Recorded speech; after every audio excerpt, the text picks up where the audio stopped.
Support for Muriel comes from Audible. Make your friends think you're smarter. Listen to authors that only use a few initials, 3 names, and thousands more. Speak condescendingly to people you ride the bus with thanks to a free audiobook download of your choice from Audible. Visit audible.com/Muriel. Your call has been forwarded to an automatic voice message system. Muriel is not available. At the tone, please record your message. When you have finished recording, you may hang up or press 1 for more options. From my MacBook Pro in my bedroom, it's Muriel. One story told week by week. I'm Joe Barlow.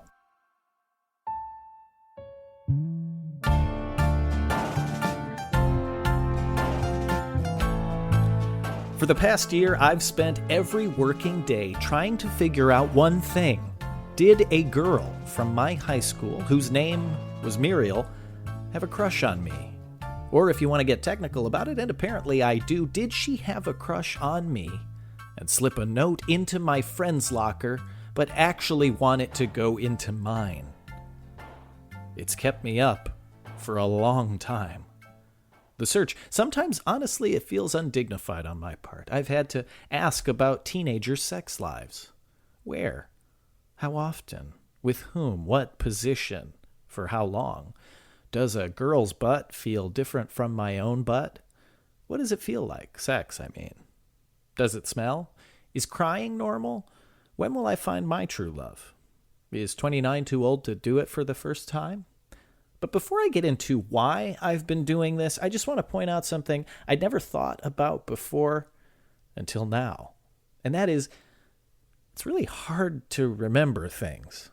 What's your credit card number? What's your address? What happened in the second season of Game of Thrones? It's hard. Okay. Now imagine you have to account for a day that happened 19 years back. Because that's the situation in the story I'm working on, in which a bunch of now adults had to remember what they did as teens. And it was 1999, so that Prince song was still relevant. And also, they had to remember things without the benefit of texts or Facebook or Instagram. Just for a lark, I asked some teenagers to try to do it. Hey, excuse me, are you a young teen? What the f*** are you talking about, bro? Get away from me, old dude. The main thing I learned from this exercise, which is no big shocker, I guess, is don't approach teens. Almost 15 years ago, on January 13th, 1999, a girl named Muriel Syed dropped off a note. She was a senior at Antioch Community High School in Lake County, Illinois. She was blonde, she was smart and beautiful and cheerful and a great athlete. She was funny, and her nose did this cute thing when she laughed. It's hard to describe, but she's great. She's really great. And she left notes in people's lockers. One day, she left a note professing her deep feelings to a guy named Joe Alcott. They ended up dating and eventually getting married.